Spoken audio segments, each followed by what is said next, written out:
তোমরা কি জানো পশ্চিমবঙ্গের বীরভূম জেলা শুধু তারাপীঠের জন্য বিখ্যাত নয়, এই ছোট্ট জেলার বুকেই লুকিয়ে আছে এমন কিছু পবিত্র স্থান যেগুলো একসাথে গড়ে তুলেছে এক আধ্যাত্মিক নকশা, যেখানে ভক্তি, ইতিহাস আর অলৌকিক শক্তি একসাথে মিশে গেছে। আমাদের যাত্রা শুরু একচক্র গ্রাম থেকে। ভগবান নিত্যানন্দ প্রভুর জন্মভূমি এই গ্রামটাই আজ একচক্র ধাম নামে পরিচিত।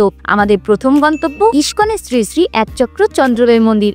একচক্র ধাম পশ্চিমবঙ্গের বীরভূম জেলায় বীরচন্দ্রপুর গ্রামে অবস্থিত একটি অত্যন্ত গুরুত্বপূর্ণ তীর্থস্থান, যা মূলত মহাভারতের পাণ্ডবদের নির্বাসনের সাথে সম্পর্কিত।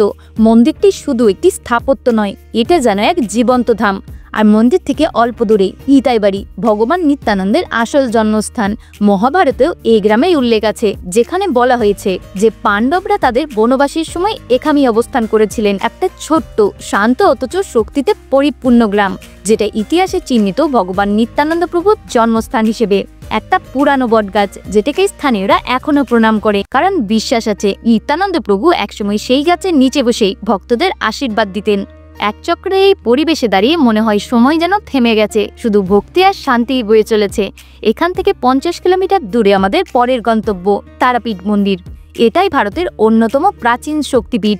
কাহিনী অনুযায়ী সতীর চোখ ও হৃদয় এই স্থানেই পতিত হয়েছিল, আর সেই থেকেই এই স্থান পরিচিত তারাপীঠ নামে। এখানে মা তারারূপে বিরাজ করেন, কালো বর্ণ, জীব বাহিরে।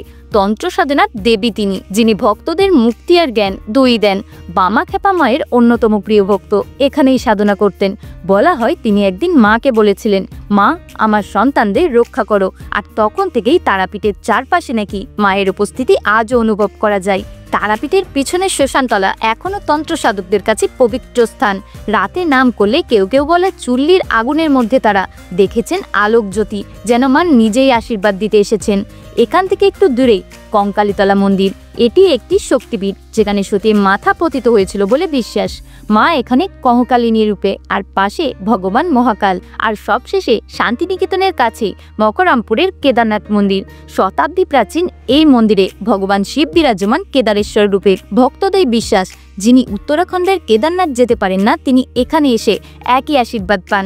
তাই বীরভূম শুধু এক জেলার নাম নয়, এটা এক দেবভূমি, যেখানে নিত্যানন্দের করুণা, তারামায়ের শক্তি, কঙ্কালিনীর মুক্তি আর মহাদেবের আশীর্বাদ সব একসাথে মিশে গেছে।